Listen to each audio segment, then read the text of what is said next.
Okay, so we're now recording. Okay, so first of all, thanks to everyone for joining us for the February journal group meeting. And I want to do a few little introductions here. These are really brief and don't do them justice for what these guys do for for the MECF community. We have Staci Stevens, who is the founder of the Workwell Foundation, which is located in California, for those of you who might not be familiar with it. Staci holds a bachelor's degree in sports medicine and a master's degree from the University of the Pacific in exercise physiology. She served on the Department of Health and Human Services Chronic Fatigue Syndrome Advisory Committee and is co-vice president of the International Association of MECFS. She is the Stevens behind the Stevens Protocol, which is used as the gold standard for the 2-day CPET for functionality portraying those with MECFS. Her primary research interest is in the functionality is in functionally characterizing MECFS and improving quality of life for people with the illness.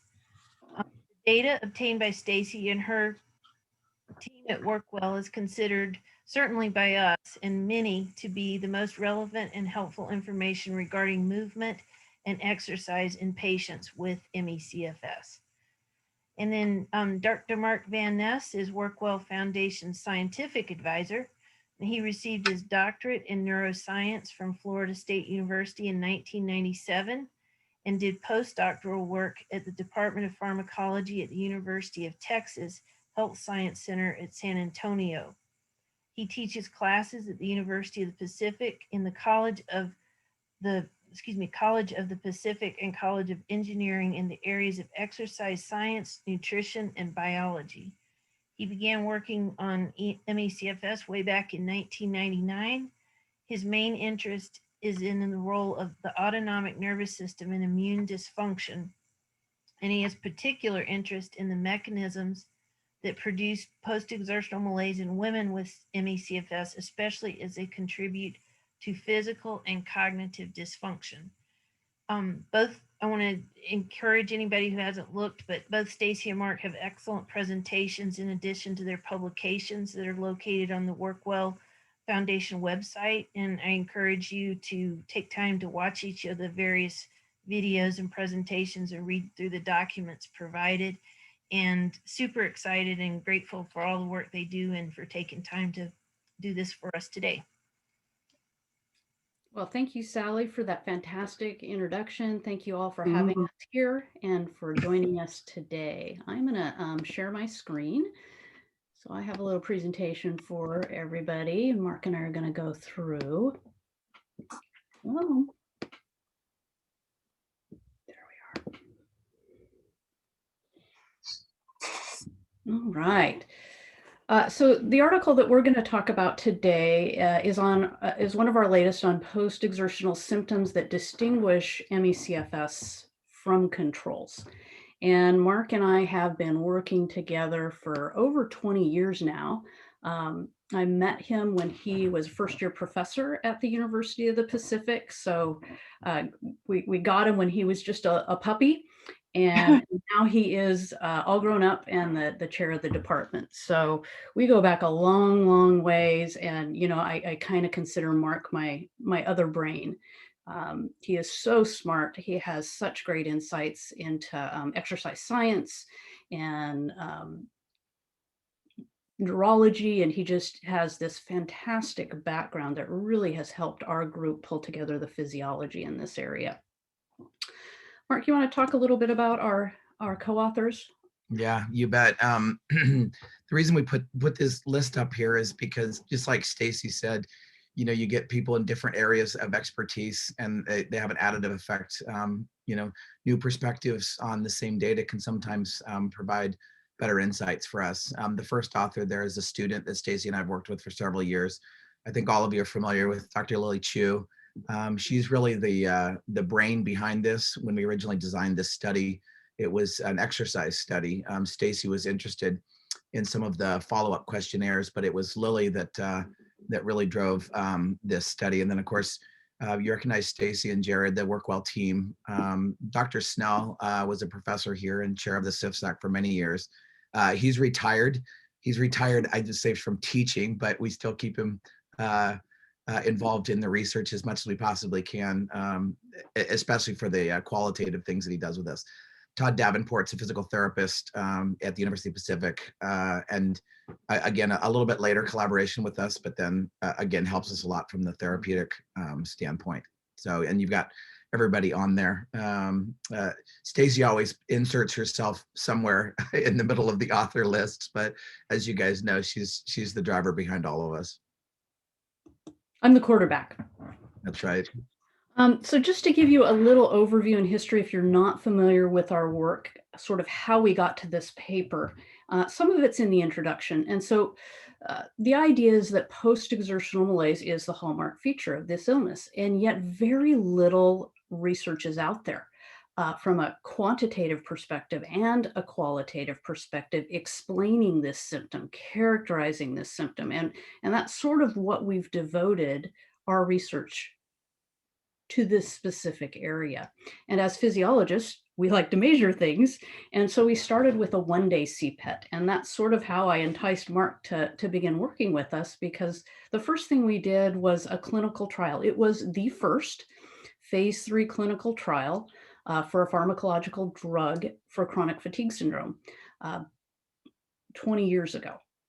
And so we went to collect CPET data at 12 different sites across the country.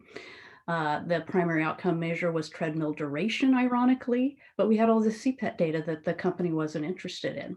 And so I said, Mark, I have got all this CPET data. Can you help us publish it? And so we published the results, the baseline data results of that one-day CPET study. It was the largest study that had ever been done. It's still the largest multi-site study that has ever been done, characterizing CPET profiles on, I think it was 203 patients was the final number. I think we published on like 187.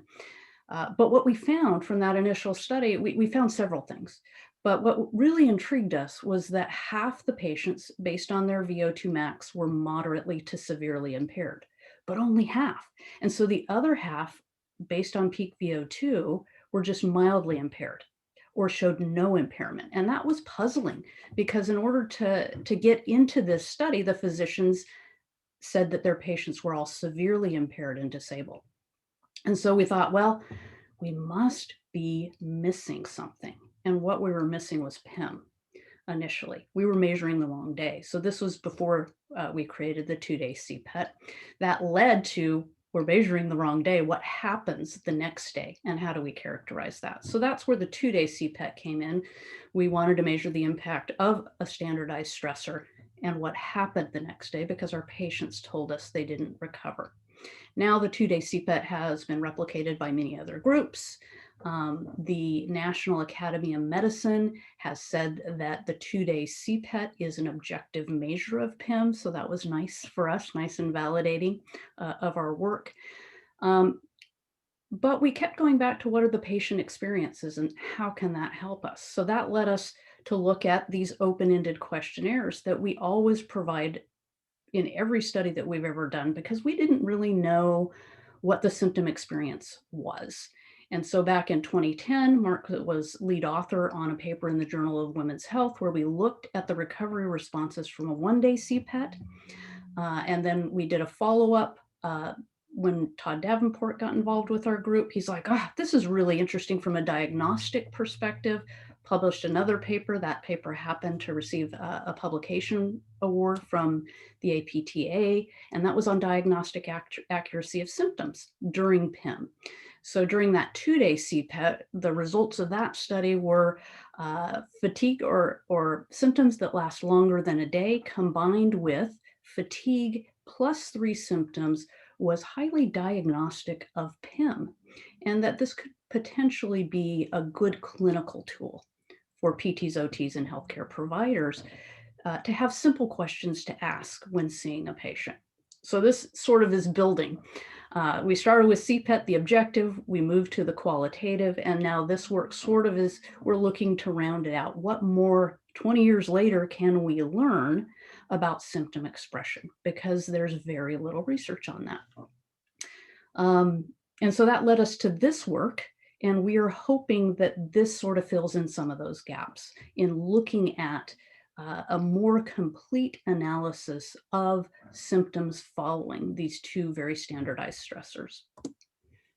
Like Staci mentioned, that first study we did, we had a large group of ME patients, and we did one exercise test. The data that we're going to show you today is the data were collected originally for the purpose of looking at that second day of exercise testing variables. So these are well-characterized patients. We had a total of 51, 49 of those that turned in their recovery questionnaires. We find we don't need very many controls, so we only have controls. The reason for that is that controls tend to be very homogeneous. They experience the same kinds of things or lack of experience. And the data are very reproducible in controls. So one of the criticisms we've gotten for this study is, why did you only have 10 controls? And the answer is we just simply didn't need that many to accurately make that comparison with ME.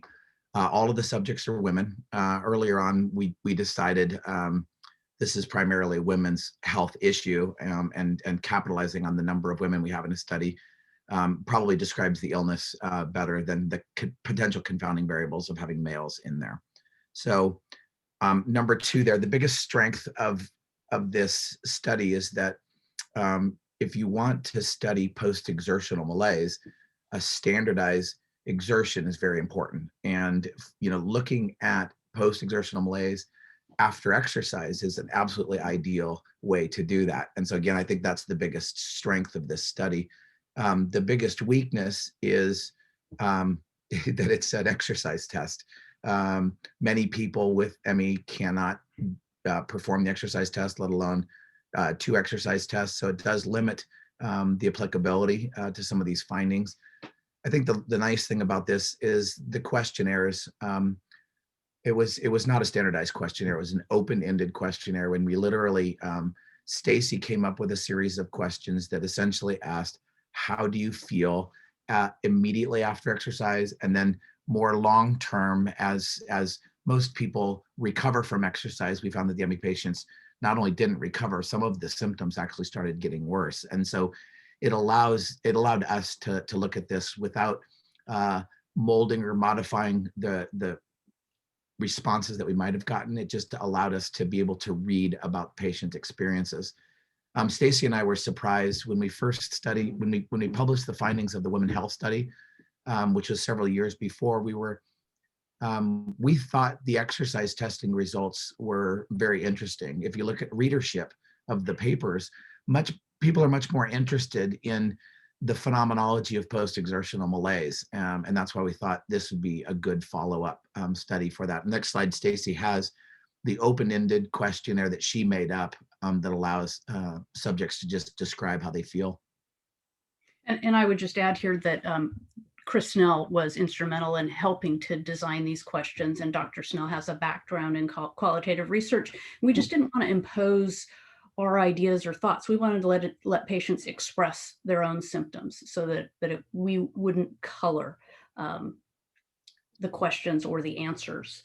And that they're very simple and straightforward. How did you feel? And we looked at 5 time points. So 1, how did you feel following the exercise test? Time point 2, how did you feel the next day? Time point 3, how did you feel following the second exercise test? Time point 4, next day. 5 is, how long did it take you to recover in days? Less than a day, 1, 2, 3, 4, 5, up to 7 days. So we looked at a week-long period of time. And then the 5th time point is describe symptoms, if any, experienced after the exercise test. And so these are the 5 time points we looked at for this study.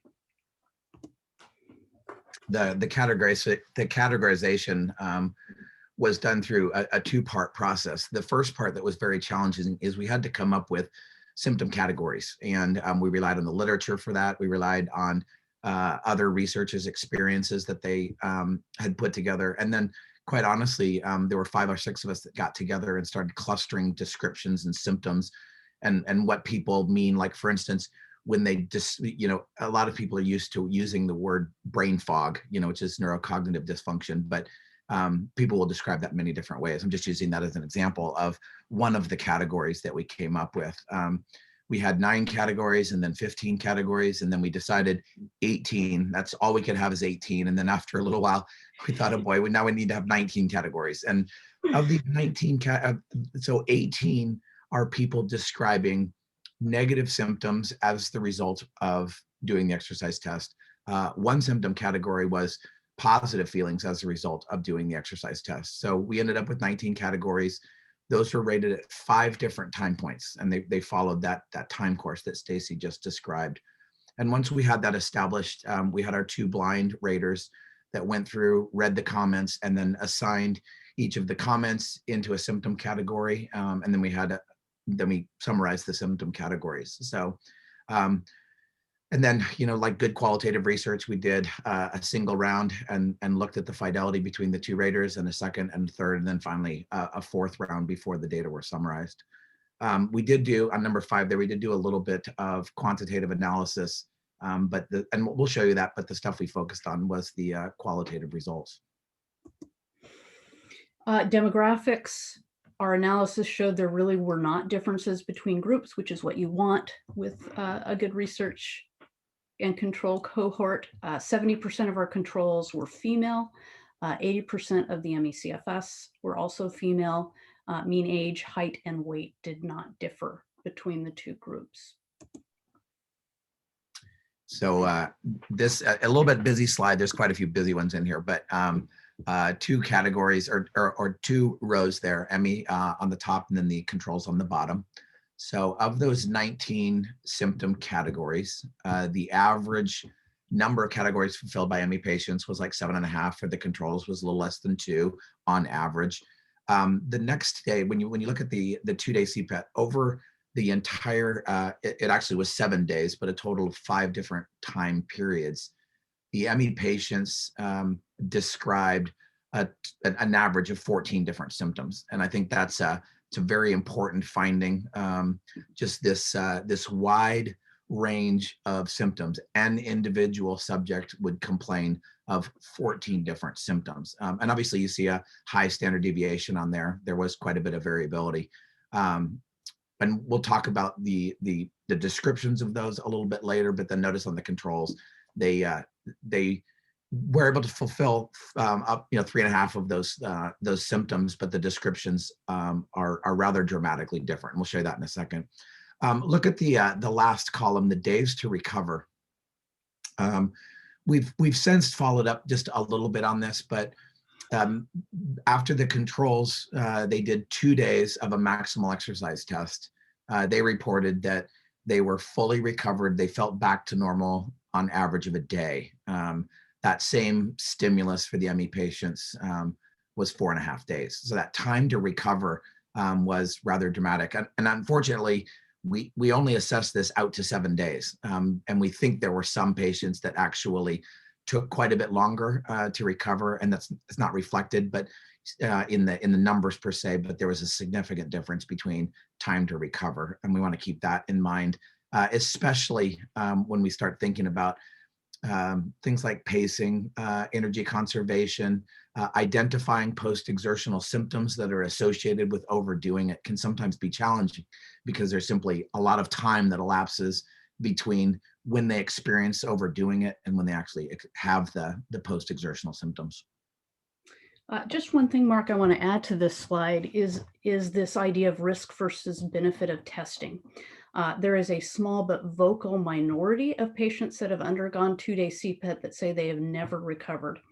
What always surprises me, if you look at this last sentence here, is the average numbers of days to recover based on data from 24 out of 49 patients, and the remaining, they took 2 to 4 days to recover. So I'm still surprised when I look at a recovery questionnaire and see that patients recovered in 2 days. in 3 days, in 4 days. That's a really quick PEM recovery response, but it represented 49% of our study participants.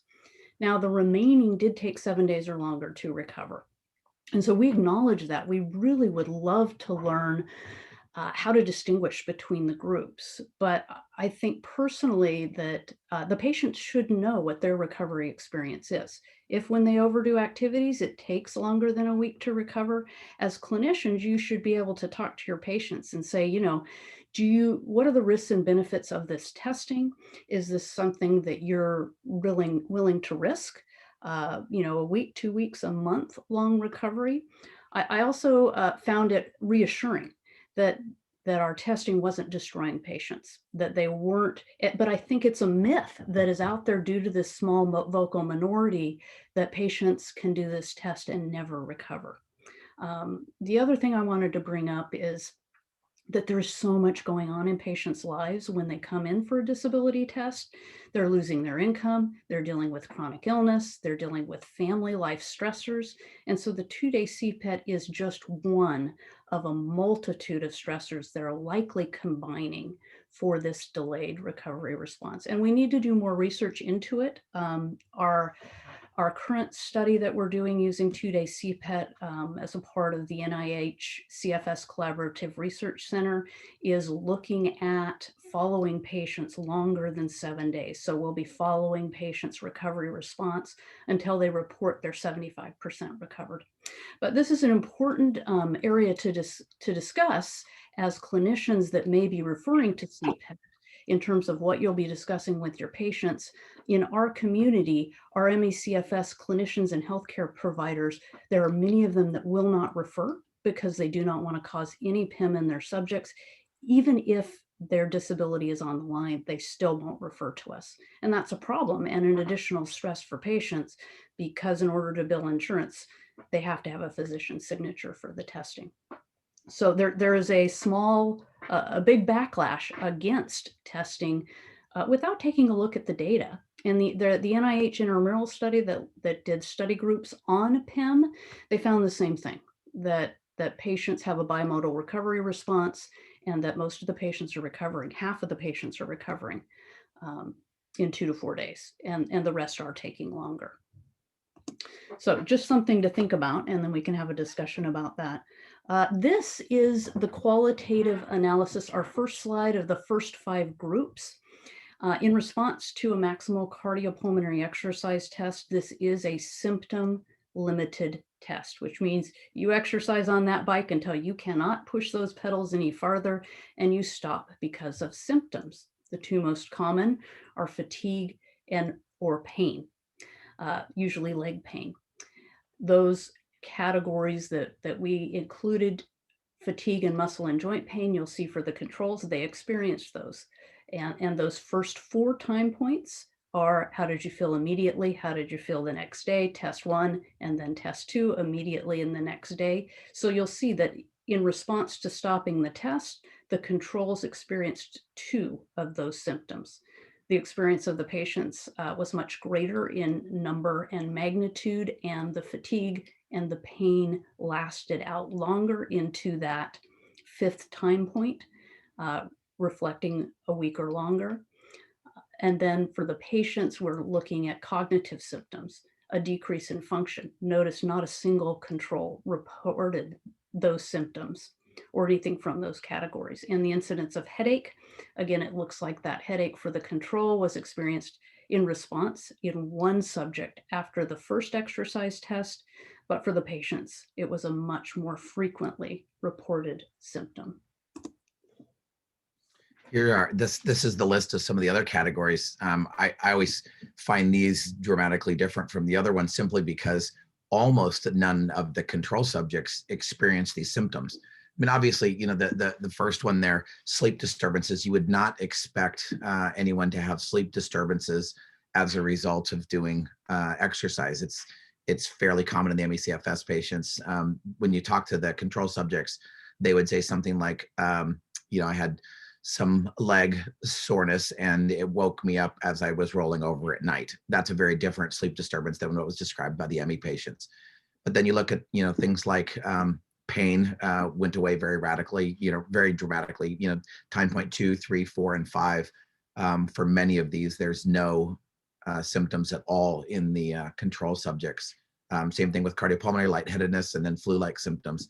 So obviously that's easy to see. The other thing that I find interesting, and I'm just going to use the weakness. If you look at weakness in the ME patients, do you guys see how there's a profound feeling of weakness right after the exercise test, and then it seems to resolve, but then over that next week, there's actually appearance of more symptoms. Same thing with flu-like symptoms, same thing with lightheadedness. There's actually this amplification of these symptoms when they should be waning as a result. And that's dramatically different between ME and control as well, that you're seeing symptoms appear, and then rather than appear and then wane over time, they're appearing, and in some cases, or at least in some subjects, amplifying over time. So the slide that Staci showed, kind of illustrates those top 3 identifying symptoms.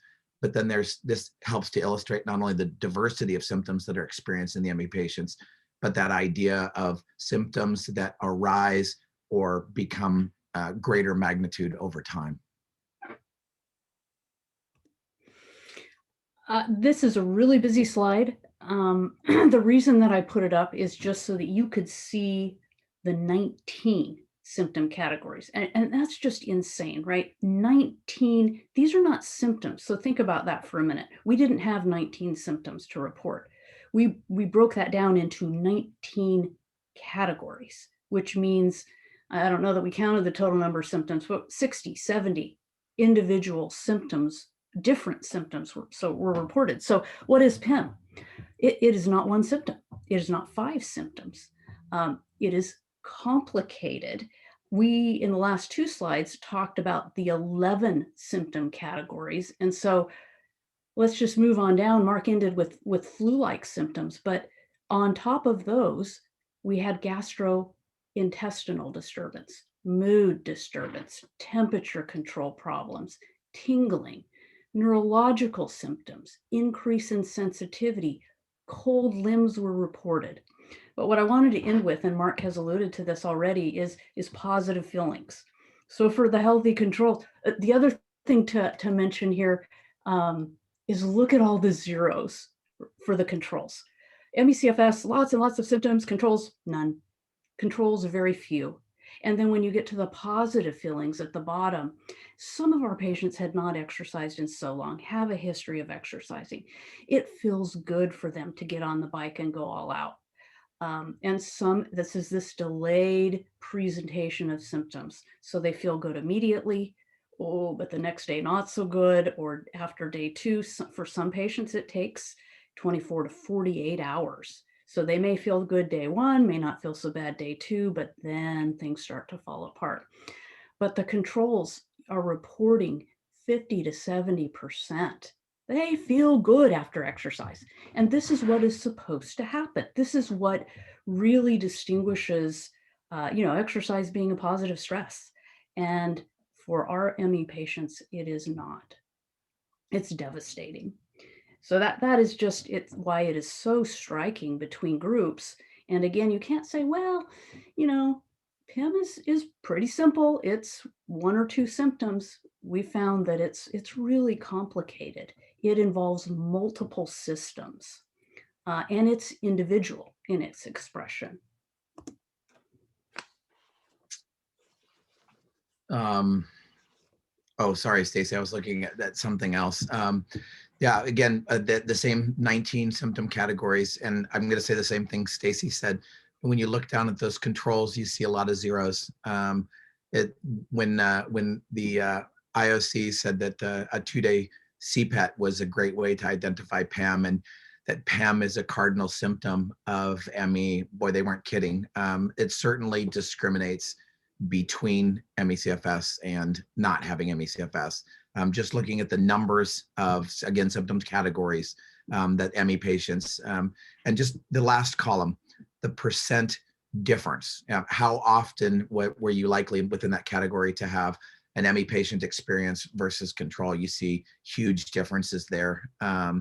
Especially in things like the highest percentage there is in cognitive dysfunction and decrease in function. So those weren't part of the big three, but they were certainly discriminating variables. So when we talk about this idea that PEM is complicated and difficult, there are certain things that you can be aware of when you're listening to someone describe day-to-day activities. And when you read this paper, it helps you understand that patient perspective, the things that they experience. They match a symptom category that's experienced by other patients, and they can be very, very discriminating. What are the limitations of our study? We used a maximal 2-day stressor, which may or may not adequately reflect life stress, which is usually submaximal in nature. It's really difficult to employ a submaximal stressor, and this is a topic for another time, why you can't use submaximal stressors based on heart rate, because the heart rate response isn't normal in ME/CFS. But that whole area is problematic. It's also a limitation for us. Had we been able to employ daily activities, submaximal life stressors, we may have seen slightly different symptom expression. Another limitation is that we could have employed additional questionnaires. We always struggle with how many stressors do you provide for a patient. The study may be strengthened in the future. Future studies may be strengthened by adding activities of daily living questions or symptom severity questions. What's symptom severity at baseline? How do symptoms progress and develop in severity over time? Those are considerations and for future studies and limitations potentially of this. We also happen to have a younger cohort of ME patients than is typically reported in the literature. This may have to do with our recruitment on a college campus. We certainly have a cohort that's about 10 years younger than that, which is normally reported. And then another limitation is the recovery beyond 7 days. We were only able to take the questionnaire out to a week. And so more needs to be done looking at that longer term recovery response. Certainly the first point on this slide is certainly post-exertional malaise is complicated. But I'm looking at that comment that Michelle made on the chat bar. It's so important to get the patient perspective, because consider that each symptoms that's being described is indicative of a pathology. And from the skeptic's point of view, and I've heard this when I've discussed ME/CFS with physicians and therapists and nursing staff and things like that, they say things like, well, these patients are just all over the place. And they use that as a way to, in sort of tongue in cheek say that this is a psychosomatic illness. No one could experience all of these symptoms. And so someone could listen to the patient experience and use that as a way of disqualifying this as somehow being odd or strange or too difficult within an individual to be able to understand. And it's quite the opposite. What is being described is complicated, and it can be simplified, and that's why Staci came up with it. What are the top three? What are the top three things that you can be aware of that are most commonly reported? That's one way to make this a little bit less complicated. But back to the first thing, it does require detailed description, the types of experiential events that people experience, that people symptoms that they experience are individualized. And just like I said before, they're indicative of a pathology. And if we better understand the pathology, we better understand how that can be treated. And again, you need to go back and remember that this is after the exertion of a maximal exercise test. So we understand that that's sometimes outside the range of what most people do on a day-to-day basis.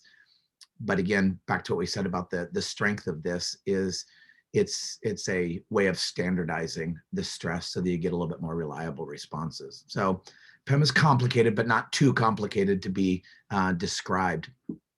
And then on the last thing, delayed recovery, the symptoms that are reported are not indicative of delayed onset muscle soreness. A lot of times when people say, oh, I had a hard time recovering, I overdid it. A lot of times what they're describing is joint pain. They're describing delayed onset muscle soreness, which are very common and expected. When you look at a lot of the other symptoms categories, these are not expected symptoms from doing exertion, especially like Staci said, the positive feelings are very discriminating. So again, post-exertional malaise is complicated, but it certainly describes what this illness is all about. And when you're aware of the symptom categories and then you start listening to someone describe day-to-day activities, you ask them the simple question, how does it feel when you overdo it? A lot of times people think overdoing it's just physical. Obviously, it can be psychological, it can be mental, it can be spiritual, they can be emotional kinds of things. The physical, I think, is the one that sticks out to many people. But again, listening to their descriptions can be very, very important. We always like to ask with every bit of research that we're doing, so what? Two things. What's the story? Mark, what's the story? And then what's the big deal? So what? What are the implications? And I'm really excited that this has led us to some really applicable and helpful clinical implications of PEM for PTs and OTs to use practically. And we have been rolling this out and using it for the last couple of years. And we've developed a PEM time course based on this work. And it's really exciting to see how patients are using it to improve their quality of life. Yeah, you bet. This is an idea, like Staci mentioned. It's developed over many, many years, and so I kind of want, since all of us interact with people with ME/CFS or have a loved one with ME/CFS, this is a great way to view PEM. So Staci's going to show you a flow chart. Immediate symptoms, so symptoms that tend to correlate well with the activity, and then short-term symptoms, things that are experienced a matter of a few days later, and then long-term symptoms. And again, those short-term and then the long-term ones, sometimes the individual themselves has forgotten when they've overdone it. And so sometimes it can be difficult to tie these in together. And what's nice about something like this study is it does help us recognize what are symptoms that arise immediate, short term, and then even out to longer term, because a lot of things like POTS, endocrinological problems, the tingling, things that are separate from musculoskeletal arise many days afterwards. Mm-hmm. One thing that struck us from this work, we used to think of PEM in terms of a bimodal response. So we were really looking at short-term and long-term and had completely overlooked the immediate response of PEM, except it was a question on our questionnaire that we've been using for over 20 years. And that is after exceeding the anaerobic threshold, there are symptoms, right? This idea of a symptom limited exercise test. So we have a very clear and defined window of, we have created a anaerobic metabolism for a number of minutes in our patients, and they have immediate symptoms in response. And there is a difference between our healthy individuals who experience these immediate symptoms of anaerobic metabolism, and then they resolve. But for our patients, those same symptoms don't resolve and begin to amplify. For everyone, they're similar. You have fatigue, you have shortness of breath, dizziness. If you keep pushing, you'll get nauseated. Those are all the clusters. And that's what these 5 time points in this study have allowed us to do, is cluster the symptoms for the group in immediate, reflecting anaerobic metabolism, to the short term, and symptoms we see in this group now include a longer term: muscle and joint pain, brain fog, headache, sleep disturbance. And now not only do you have the effect of anaerobic metabolism, you're adding different systems. So now we have a multi-system breakdown of neurological symptoms. The brain is involved, the cardiopulmonary system becomes involved. And so we're layering multiple symptoms until you get to the long term, and now you suppress the immune system. So it's consistent with the damage to the long-term aerobic energy system, but symptoms here are now flu-like: weakness, decrease in function. You're down. And I have so many patients when we go through their recovery questionnaire and their CPET results, say, I'm living in long-term PEM. And so the goal for you in clinic would be to encourage them to identify what their individual time course is. what their first indication of immediate symptoms are of PEM. And then does it look different over time in that first week and then beyond the first week? And then what is the presentation for themselves? And then how can you begin to manage that? So it goes to the right side of the graph, identifying a patient's PEM, identifying their time course, understanding why it's happening so that they can begin to prevent it. And I had a patient a couple of weeks ago tell me that she had fevers and her doctors could not control her fevers. So she was in long-term PEM with flu-like symptoms. She began pacing using her heart rate monitor, reducing her time in long-term PEM. Short-term PEM was able to keep it in immediate and short-term. Her fevers went away and her doctors were shocked. So this is exactly why this is so important for PTs and OTs, because you're the ones that can best help explain this to them and help with pacing for them. And it will really improve the quality of their lives. You can take this one, Mark. You're gonna do that one? Or, yeah, go ahead. Go ahead. Go ahead. Well, you guys know how this slide shows a little bit about identifying PEM. You know how when we're texting friends, family members, and stuff like that, we often use those emojis to describe emotion. I think one of the things that's lost on an open-ended questionnaire is the true emotions behind the words. Like, for instance, you could ask someone, did you feel fatigued? And they might say, yeah.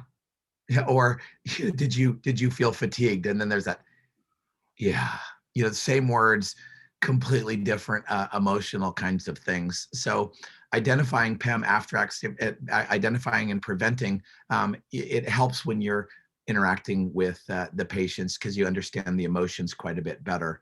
Yeah, and the identifying PEM after physical activity, these two easy questions, feeling unwell, feeling weak, didn't sleep well, have pain, have been used to help identify those top three. And then, as Staci alluded to really well earlier, how long does it take to recover? And that bimodal response, as Staci's been describing, we've experienced, we're seeing that over and over. And I'm sure many of you have the same thing.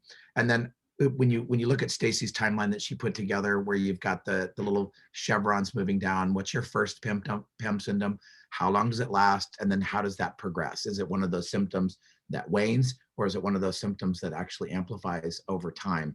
And again, they're describing different pathology with each one of those.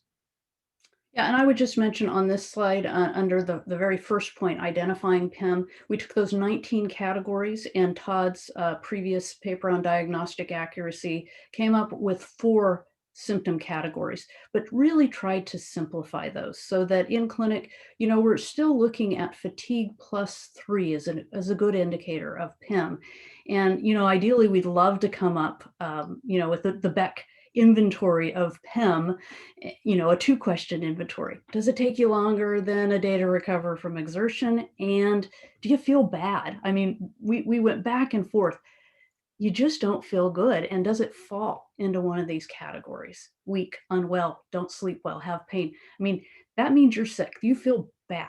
So if your patients feel bad and take a day or longer, this is a pretty good quick litmus test of, do you have PEM or not? Does your patient have PEM or not? So it's not a difficult tool, and we found that it works really well. Now, how do you, in the clinic, identify PEM? Don't get overwhelmed. It's a complicated article. It's not that hard. Mark, go ahead. Yeah, so, sometimes you might find yourself smiling when you read some of these responses, and they might just actually break your heart as well. These are just examples of what people wrote down. Controls, after they've done a 2-day CPET, they say, how did you feel? They say, fine. I went home and did housework. Actually, I felt a little energetic. You contrast that with we chose a few of these. One of the ones, and I remember dramatically when we read this, I felt like I was in a barrel and rolled down a hill. That's a very, very good description. When someone hurts from top to bottom, that's sometimes all they can say. I got hit by a Mack truck. And Staci, actually, we should have probably put this in here, but Staci has a picture of the typical control with their recovery questionnaire has very little or very few words that are written down on it, whereas the MECFS patients almost run out of words to be able to describe how they feel, because it can be very difficult to do. And certainly, something like terrible headaches felt like someone had struck the back of my neck with a baseball bat. Those are, I think the number of symptoms doesn't comprise the magnitude of the symptoms, and looking at some of these helps to do that very, very well. They were dramatically different descriptions of post-exertional malaise. Mm-hmm.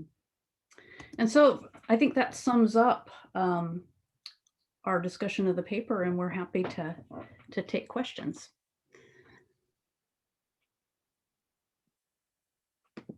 Let's see, Mark, how are we going to take these questions? Do you want to open it up to? Sure. The comments Michelle stuck up on the chat bar, I agree with completely, getting the patient perspective.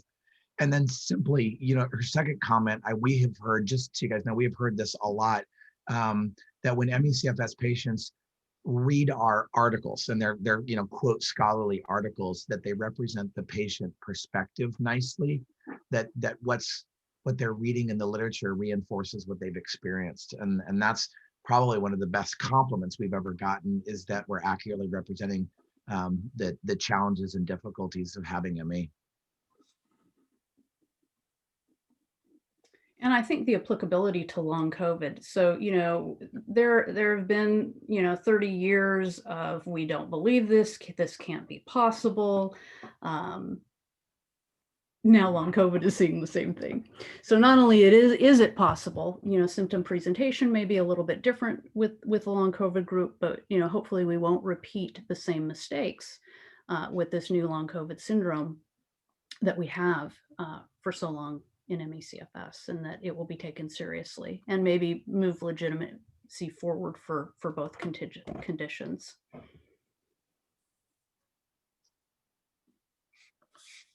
I wanted to say something about the bimodal idea of the people who recovered prior to the 7 days, and then the extended people.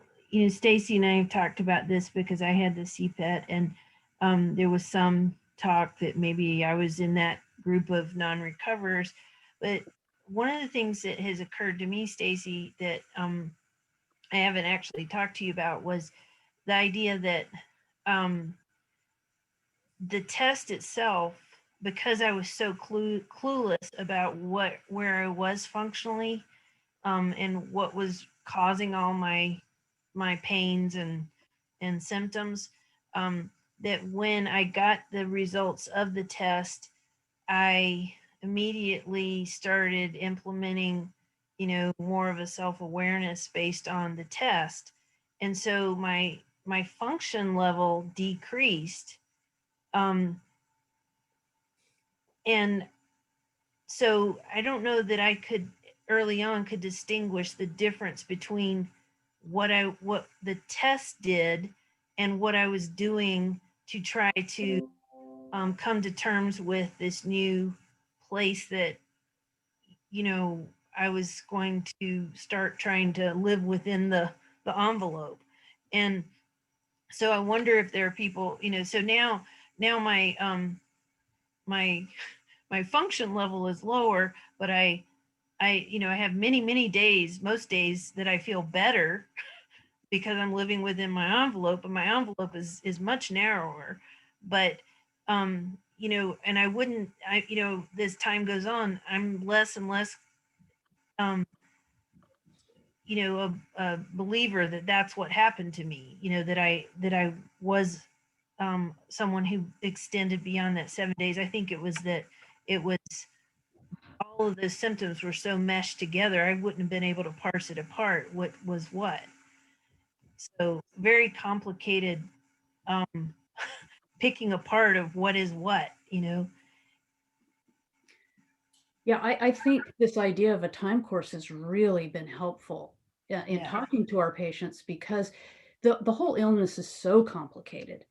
Symptoms come, and basically patients have no control over their symptom presentation. And when they start thinking in terms of immediate, short-term, and long-term, it really is helpful because they can identify, like you can use your CPET and just use that questionnaire to identify, oh, here are my immediate symptoms. Oh, this is what they wrote down for the short term. And oh, if it lasted longer than a week, guess what? Those symptoms changed. Right. And so, you want to stay out of those immune symptoms.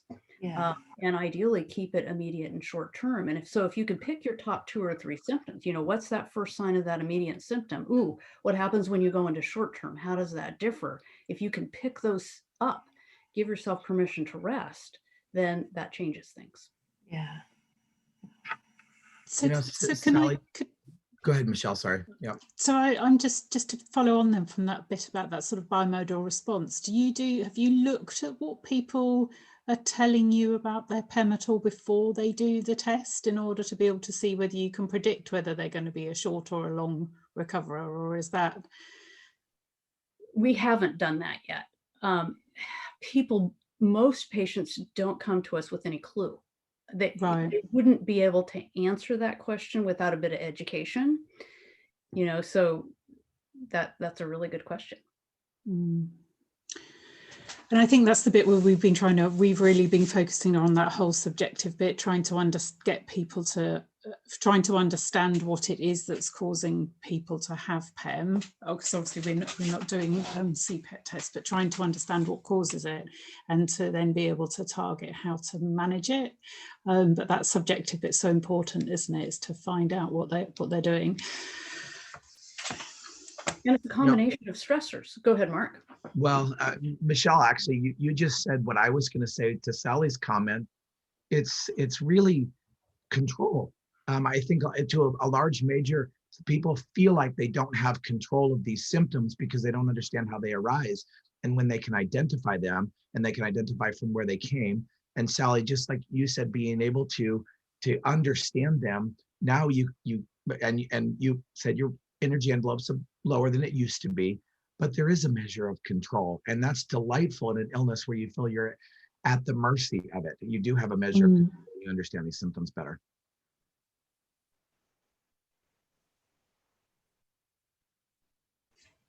So Paula has a question in the chat here, Mark. I gather, can you see that?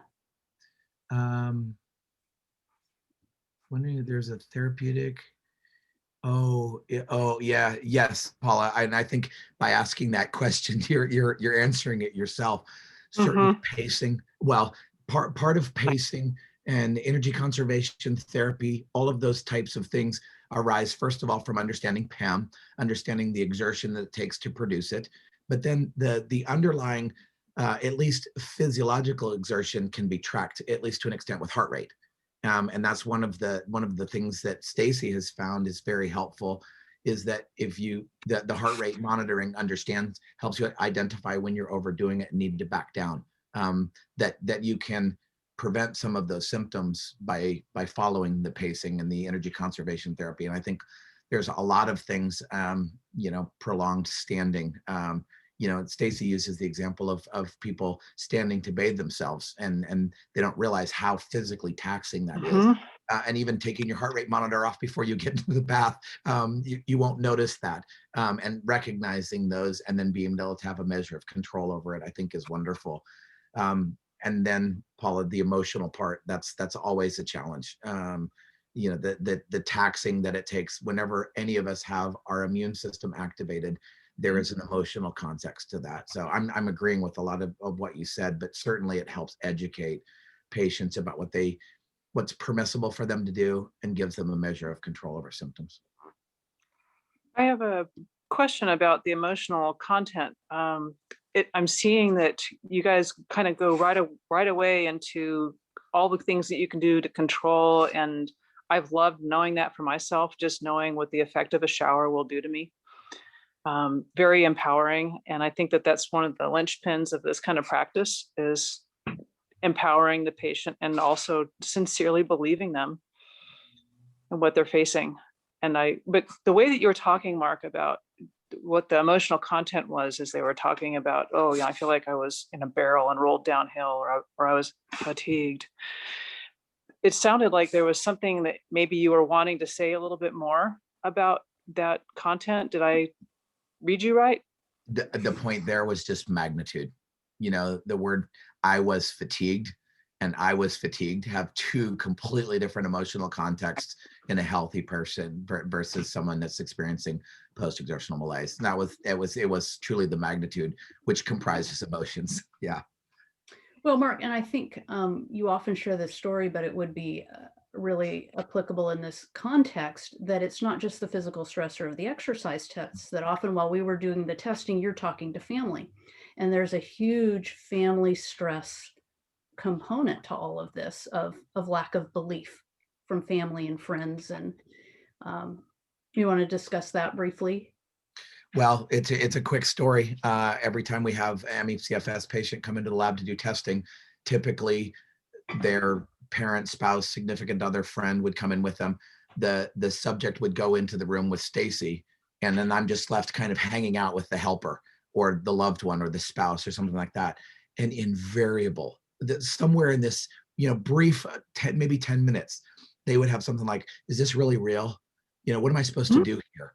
And to me, that was very impactful, because this sometimes is a parent or oftentimes a spouse or a boyfriend, and they were skeptical. Is this real? And then fast forward to the end of the exercise test, when Staci's going over the results and they're listening to this, and then they would say things like, they break down in tears and they would go, "So something's wrong." Mm-hmm. Almost like this realization, there is something wrong. Yep. For someone that's struggling to understand the illness, or someone that's skeptical of the symptoms that comprise it, the results of this kind of stuff are very meaningful, and they're very helpful for all of us, especially when we're the care providers or the ones that are experiencing it. And we have seen a lot of tears, as I'm sure many of you have, when they're coming to grips with their illness. And even just Thursday, Staci and I were talking about some of the comments that we see in some of the under the videos. And Sally, this goes back to what you said, your diminishing energy envelope, when we describe, here's the way you can pace so that you can do more. And someone's response is, "I don't want to delimit my life so much that it's not worth living." And that's not the take-home message. The take-home message is, you have control over this illness. Yes, the illness sucks, but you have control. You can dictate how you're going to live if you understand some of this stuff. So that's supposed to be a positive, healthy, loving take-home message from a lot of this stuff. Yeah, and in addition to the family disbelief, about 90% of our patients come in disbelieving themselves. And so they come to us thinking we're not going to find anything on that CPET. And the lovely thing about CPET is, I would say 99% of the time, it tells the story functionally of where the patient is. It's objective. It doesn't lie.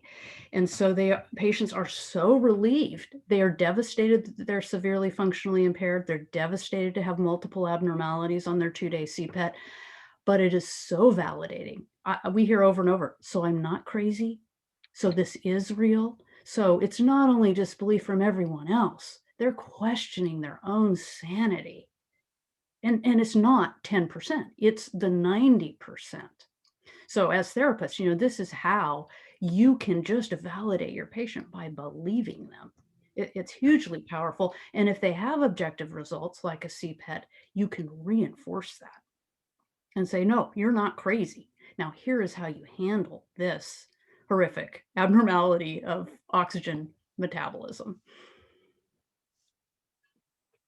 Melinda, did you have a question? Yeah, I have a question. Since you guys have been researching PEM for so long, and I guess when I was looking at the time course and I looked at all those symptoms, I started thinking, and we know that all the systems that are involved with ME/CFS, but I was sitting there and I was thinking, what could cause all this crazy mess, all these variety of symptoms?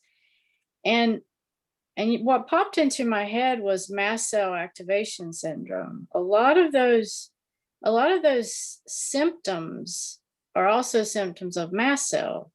And I was wondering if you guys if you have ever, do you have plans in the works to look at maybe, say that mast cell, like looking at specific diagnoses, if that might be contributing to the PEM? It's another great question. You know, for research, you have to be really, really specific in who you're including. Mast cell is this relatively new concept as a comorbid condition in this illness. And so it's certainly something that we need to be looking at in future studies. Melinda, just so you know, we've Staci and me, probably more than anybody else, have been frustrated our ability to look at the mechanisms, where our lab is really set up to deal with an entire patient, where we do CPET. That's what we do. And we've tried to collect blood samples. We've tried to collaborate with people, and we still are, but we've been have been frustrated. So we share the frustration of being able to describe the mechanisms that produce these response, because you bring up the number one thing. What is it unique about the immune system here that's permissively allowing a lot of these things, causing the dysautonomias, producing the symptoms? So yeah, I agree with you, but we don't have data to support that. And we're always hoping that researchers could use the 2-day CPET to clearly characterize the patient experience and then do the physiology and then look back at that. And that's the frustrating part. Right. Work in progress. It's just the progress is slow. And, you know, we haven't had funding. So, I mean, this is the other thing. You do what you can in a funding landscape that's really, really bleak. So, you know, perhaps that will change in the future. We're hopeful, you know, that the COVID thing may give us some opportunities here. Michelle asks, there are CPET limits to who can take part. You know, there's 25% that are too severely ill, bedbound, that they cannot do the testing. It's not widely available around the world. So how do you support people who are too severe to do the test in the same way with the validation you were just describing? Or possibly also actually just to add, Staci, that thing around, we don't have that CPET testing routinely over here in the UK. So how can we, you know, validate in the way that you're so described? I mean, we do use all your research as a way of saying it, but it's that individual person's data that gives them that something is really wrong with me, isn't it? And so, yeah, how do we do that when we can't test them? Well, you know, we acknowledge that as yet another limitation. You know, it's hard to do testing even here. It's hard to find labs that can do it, hard to find people that can interpret it. So there are only 2 places we recommend in the United States to do testing because of those limitations. We're doing a VIP heart rate monitoring webinar to discuss just this. We're starting with an exclusive or a VIP group. It's sold out. We will be introducing another second pass of a little, an exclusive group, and then hopefully opening this information up. So we'll have a 1-page handout on heart rate monitoring to go with this. But the goal is you can use the time course as a resource, and then we will be able to add that to that a heart rate monitoring resource so that people can still identify their PEM time course. Combine that with heart rate monitoring driven by our research rather than formulas that don't work because the heart rate response isn't normal. So you can't use an age predicted formula to guess. It's always wrong. So we've come up with a recommendation for those that don't have it. And so everyone can use these guidelines. And so we're in the process, it's been a long process of rolling out these resources so that you can do just that. But we want to do it in a careful way. We want to make sure we have all the resources together because our whole community has got it wrong. Every advocacy organization is using the wrong, everybody says do heart rate monitoring and they have no clue how to do it. And they're all overestimating it. And so they're encouraging patients to overdo it. So you really have to have that combination of symptom awareness and not flaring up the symptoms. And, you know, the CPET results, we need to talk about this and do more on our CPET findings, but you test on day 1 and you get a good day result, maybe, but day 2, that can potentially decline. But if you bring them back day 3, day 4, function goes down, which means that heart rate window is going to shrink. Resting heart rate likely is going to go up. Heart rate at AT is going to go down. I mean, our CPET results are showing a 50% decline in workload at AT. I mean, that's a different person. That's insane difference in function from day to day. And so you have to wrap your head around what is helpful and what is harmful, and that it changes day to day makes applying this particularly difficult. And that's why we keep having to go back to symptoms, and that it's not just a physical response, right? Cognitive stressors, emotional stressors, social stressors, postural stressors. So just going to see a PT, having a session with a PT or OT or a doctor, that's multiple energy threats, right? Upright posture, even if they're only sitting, physically getting there, cognitively attending. It's a multiple stressor situation.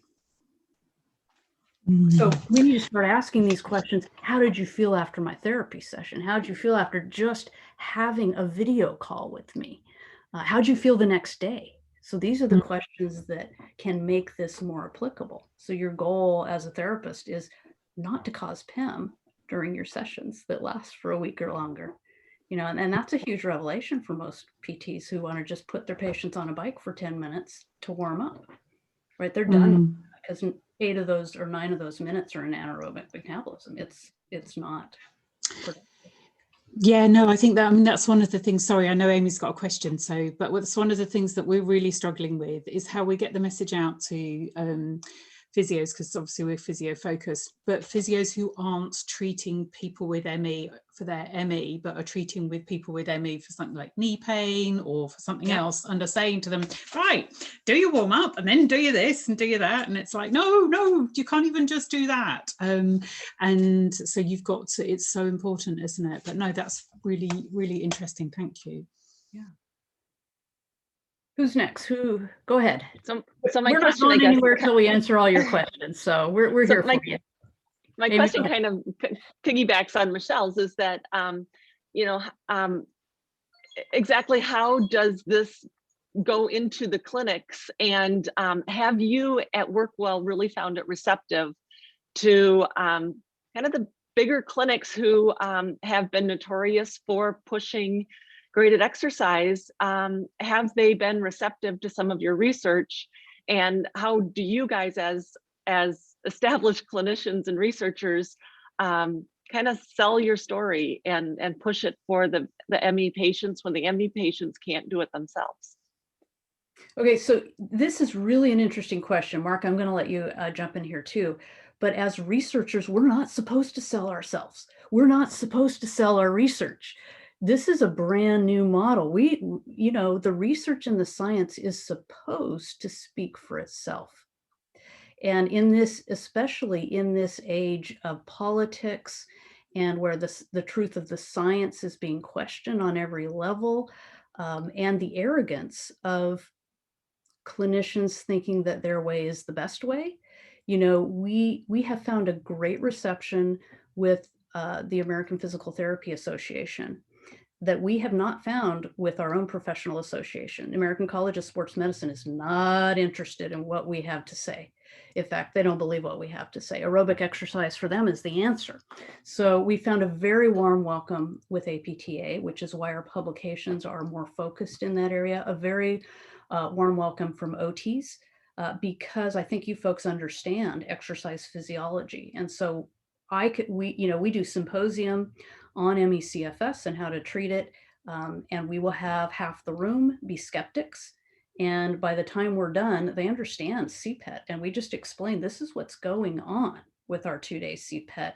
Metabolism is not normal. It's the opposite of what you should be doing. And those in our group will say, oh, I've been harming my patients, and I thought I was helping them. So it really is revelatory in terms of how to get the word out. That is the question. That's the job of the advocacy organizations. We're always happy to talk to anyone. This is why we're creating educational resources. We wanted to start with our PTs and OTs. This is why we created a MedBridge course, to provide that educational component with continuing ed. And this is why I've partnered with professors to provide that research and credibility that I think we now have. So that is the question. How do we get that out? Mark, thoughts? PTs, OTs, and physios listen to their own. And we've noticed a lot. I can say something and it lacks credibility. Todd Davenport says the same thing. And as a physical therapist, people listen to him. So Amy, as an OT, you're going to educate the people around you. And you're probably going to be more effective at doing that than is, the people that collected the data. And it's interesting. I just want to share one story. We had some family friends whose mom developed ME. We met on several times with their entire family. They had 7 children, and we tried to help them understand that rest was very important for their mom. Postural concerns were important for their mom. Tried to explain the pathology of the illness, and one of the daughters moved in with the mom, and she called me one day and said, "Will you please come over? My mom's really having a bad day." And I said, "Well, first of all, I walked to the door and the doorbell rang, the dogs barked. It was a very disruptive environment. And I think she actually slept a little bit. And she says, "Well, I go up several times a day to get my mom up." And I said, well, why do you do that? And she's, "Well, because she needs to get up and move." And so I'm only sharing that story simply because there is this very broad disconnect between understanding and truly understanding and embracing. And I think each of you are going to be the best educators. Staci's correct. We've gotten some credibility. We have OTs and PTs that deliver that message appropriately, but there is a big divide that separates the message from what people are actually doing. And that's what needs to be somehow bridged. And I do think, Amy, it's OTs that preach to OTs, and it's PTs and physios to get the message out in an effective way. I was so frustrated by this family friend, because we had met on so many occasions, and somehow that message of intense rest, and pacing and postural kinds of things was just lost so poorly on her children that were trying to understand but couldn't. So I like to use that as an example of the difficulty that we do experience. And I think in your asking the question, you will know that. That Michelle, your example of the physio that's treating an ME patient with knee pain, they're just going about it in such a detrimental way. It's horrible. Ask a question. Going back to the fatigue plus the 3 symptoms, might be something for another topic, another day, but we have had quite a bit of conversation in our Facebook group with therapists who are more focused on treating POTS and Ehlers-Danlos, and they are struggling to parse out the post-exercise experience for the Ehlers-Danlos and POTS patient versus ME, and they're finding that in some cases they're being so conservative that they are going their greatest concern is that they're just dragging therapy out too long, and then finding for sure that this person actually doesn't have PEM, and then beginning to initiate more aggressive therapy and telling them kind of to buck up. You're going to be a little bit sore because of the aspects of working your muscles differently with Ehlers-Danlos or whatever. But do you have any feeling or any data to support that the symptom plus, or the fatigue plus 3 symptoms would be any way to differentiate those? We would have to have an EDS and a POTS cohort, which we don't have. Yeah. So that's something we certainly could look at. And we could bring Todd in and ask him that question. He has the clinical experience that Mark and I don't have. Mark, do you have any suggestions? No, I agree with that. But it answered one part of your question. The fatigue +3, that was a discriminant function analysis. So the discriminant function analysis came up with those 3 as being discriminating. So, Okay. so the answer is yes. In ME, they're discriminating. Right. And Okay. back to Stacy's, if they're not ME, there's still a question mark there. Okay. But if there's a lack of recovery, it's a problem. Yes. Despite the illness. So there are many illnesses that have symptom flare-ups, Yeah. fibromyalgia. But your POTS patients typically can handle aerobic exercise. You may want to do gravity eliminated, but that's not an issue. It's the aerobic metabolism and that metabolic system that's compromised in ME that really is unique. Now, Right. people can have comorbid. With ME, there's a ton of comorbidities, and that Right. may well include POTS and may well include some sort of neurally mediated hypotension. But in and of themselves, EDS and POTS, these don't compromise the immune system or the aerobic energy system necessarily. Right. Yeah.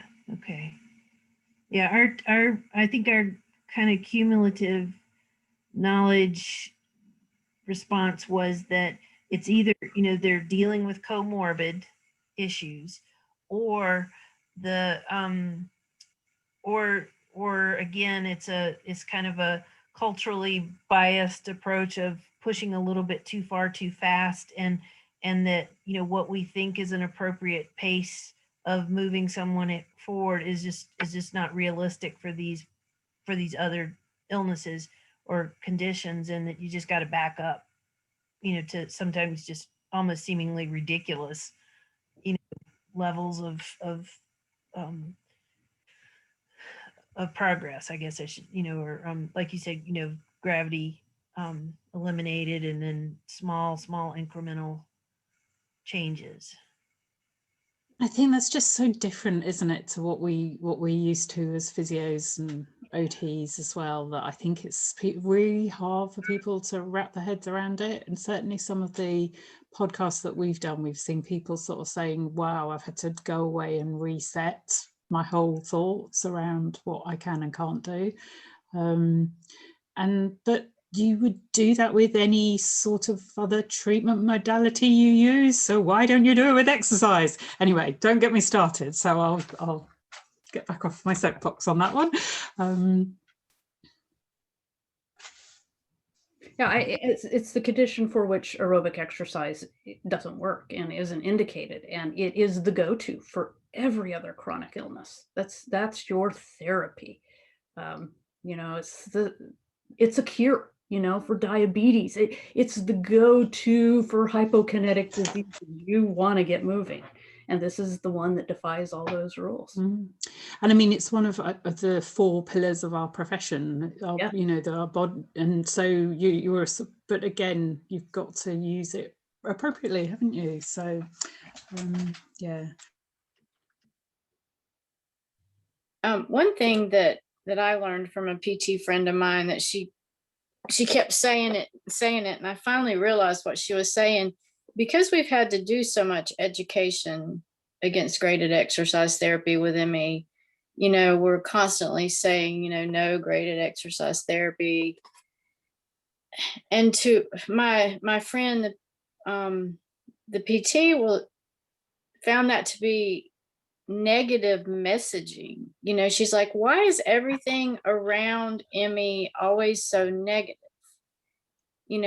And so what I realized, and I said, I know what you're asking me. You're asking me, what can we do with them, right? And she's like, yes, what can I do? Instead of telling me all the time what I can't do, what can I do? And that's when we jumped on it and started talking about, determining their anaerobic threshold as best we could, using the heart rate monitor, thinking more ADL functional stuff like an OT does.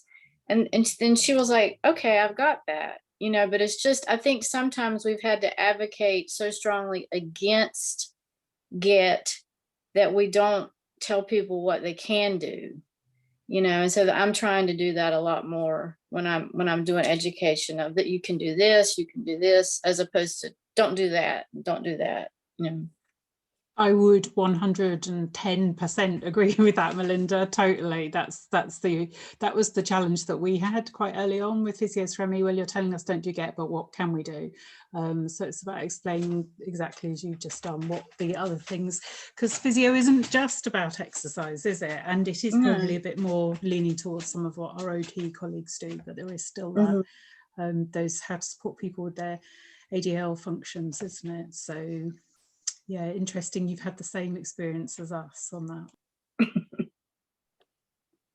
Paula?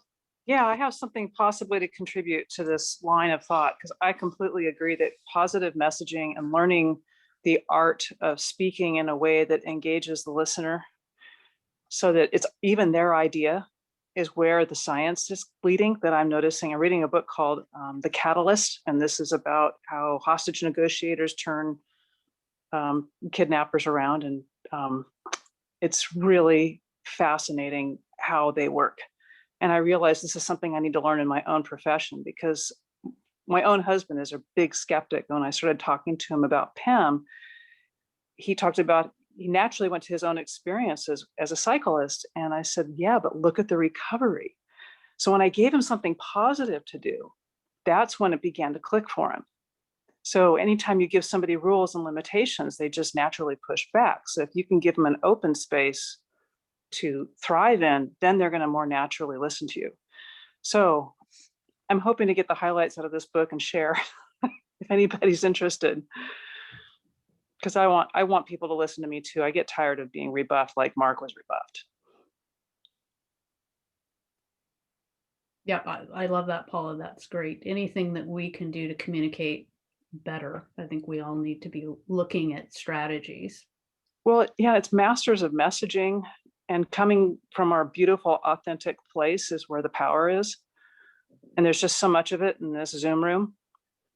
And we see it in all of our patients who haven't been heard. And I think there's a well of opportunity there that if we can tap it, I think we're going to really go places. Because we are so aware of what it's like not to have that. So I look forward to our next group.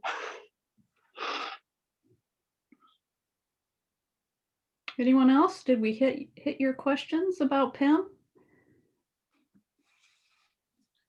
One comment, Paula. There's been some notable cyclists that have developed syndromes like ME. So Belgian cyclist, even Greg LeMond, some people argue they might have had ME. So you know, and Mark Cavendish hasn't been the same since he had EBV. Right. And there's a couple of others recently, a couple of other sprinters as well who've had to retire because they weren't able to hit their messaging, their figures in the same way after viruses. Right. So yeah. Well, I did just have a question. The DePaul, sorry, Paula, go on.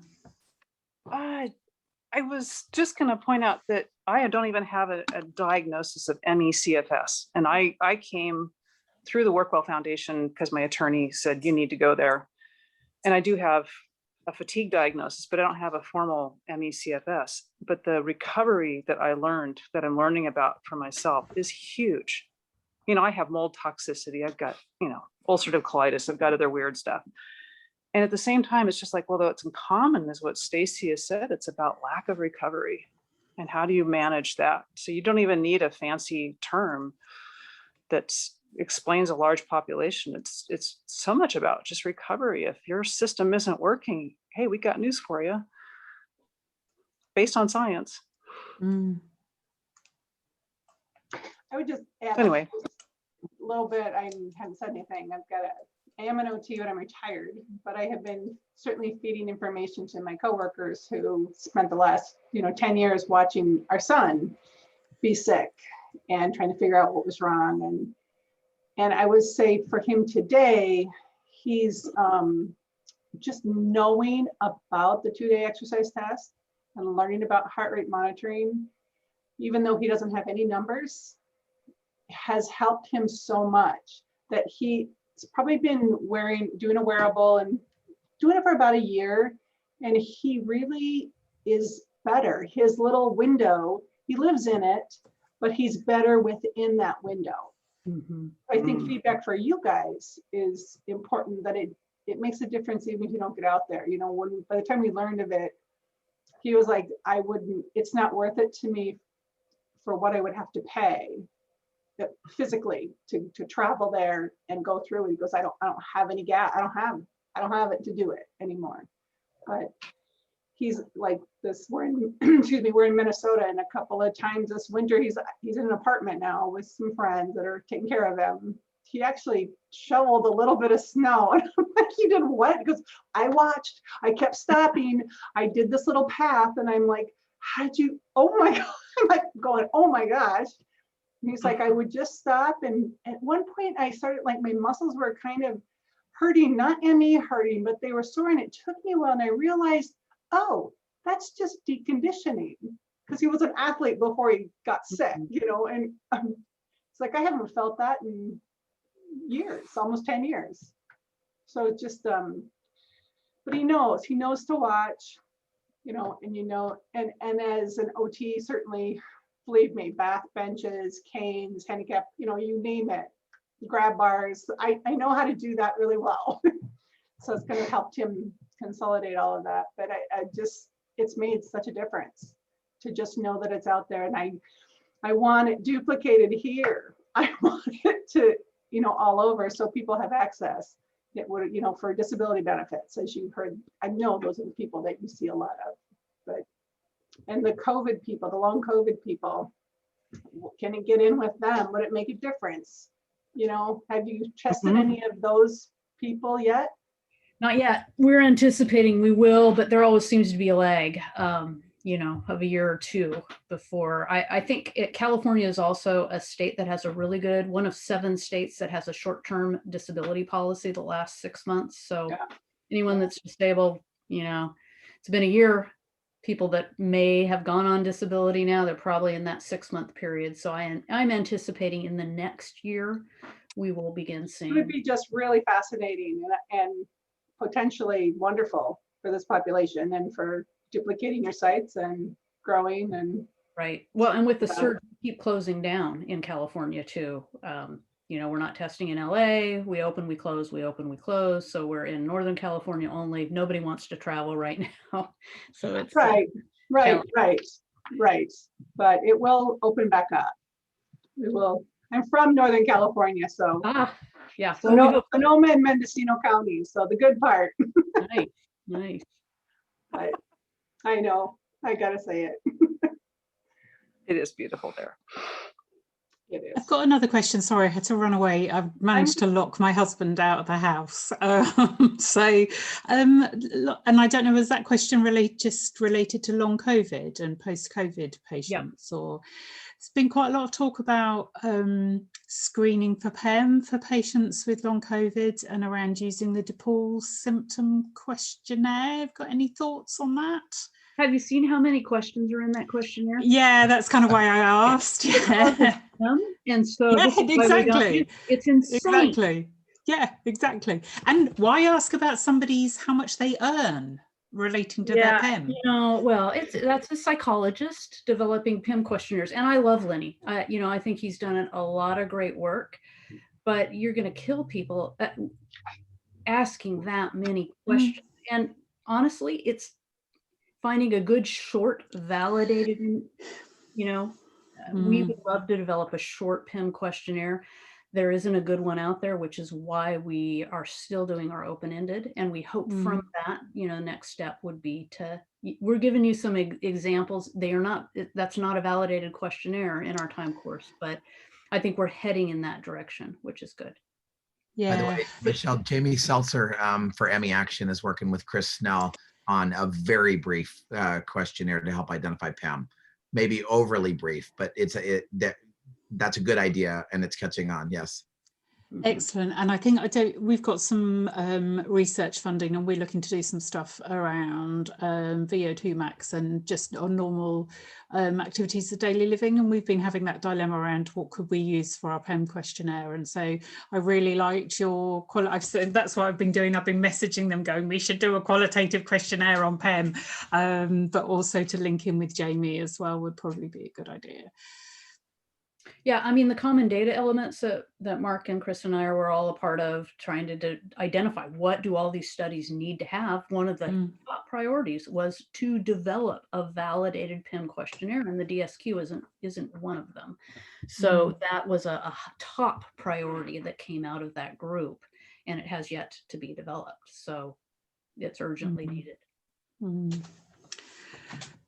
Thank you. Well, I think I'm going to head off. Thank you, guys. You're welcome. Thanks for joining us. I know we went a little longer than anticipated here. All right. Sorry, I'm hearing things. I gotta go. Thanks so much. You're welcome. Thanks for joining us. Bye-bye. Nice to meet you, Leanne. Bye. Yeah, I probably need to go as well because it's getting to be my bedtime, but it was lovely to meet you all. Thank you, Melinda and Sally for hosting, and Yeah, Stacey and you. Mark. Very nice. Great. Nice to meet you, Michelle, in person. Yes.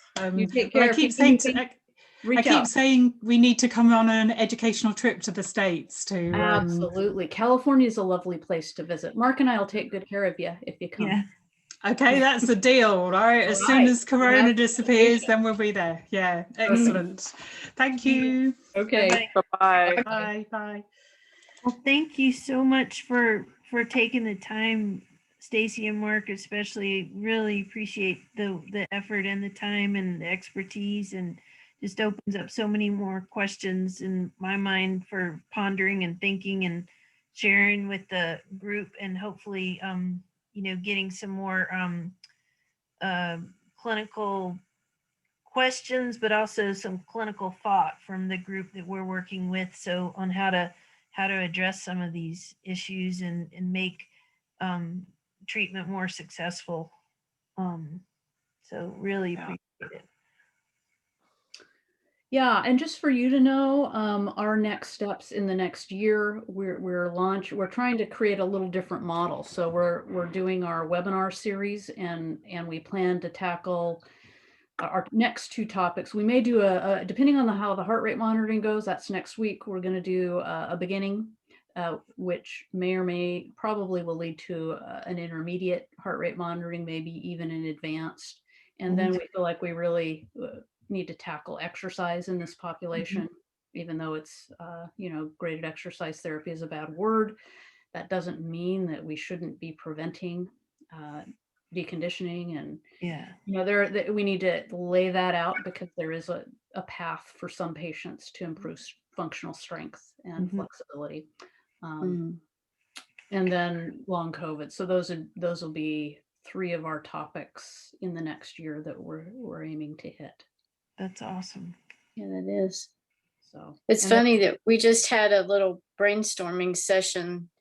Sally, I don't even remember how we all got together, but we ended up with a PhD candidate student from my alma mater, UNC Chapel Hill. She has ME, and she's in the policy management, public health. And we talked, a bunch of PTs and OTs. We talked with her for what, Sally, like an hour and a half or so, just about the drawbacks of the DePaul symptom questionnaire and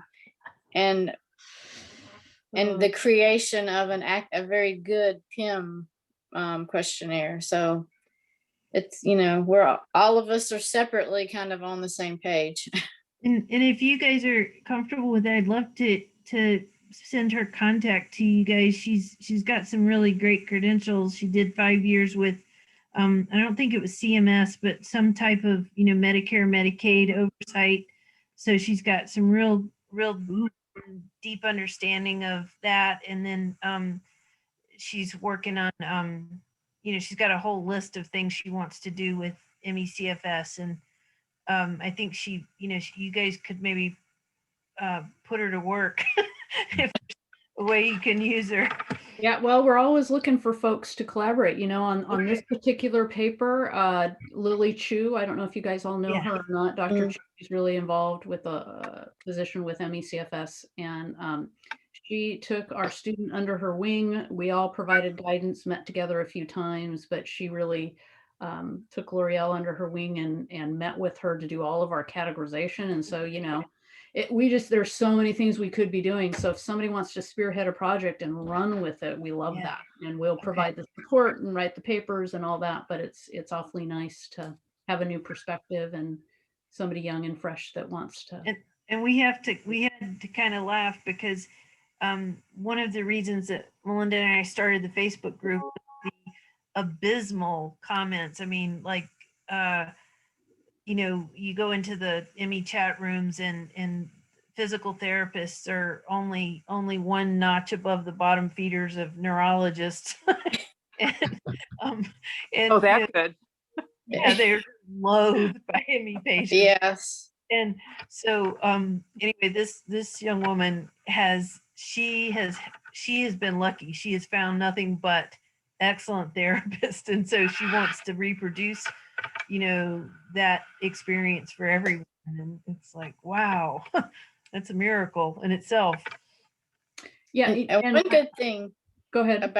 one good thing about her is she has a lot of access to data as a student right now, like Medicare data, you know, surveys, any kinds of things like that, that if you guys needed that information, she could definitely help you on that end. That'd be great. Yeah, send her our way. Okay. Interesting. Well, thank you guys so much again, and hope you guys can enjoy the rest of your afternoon. We absolutely will. Yeah. Thanks for having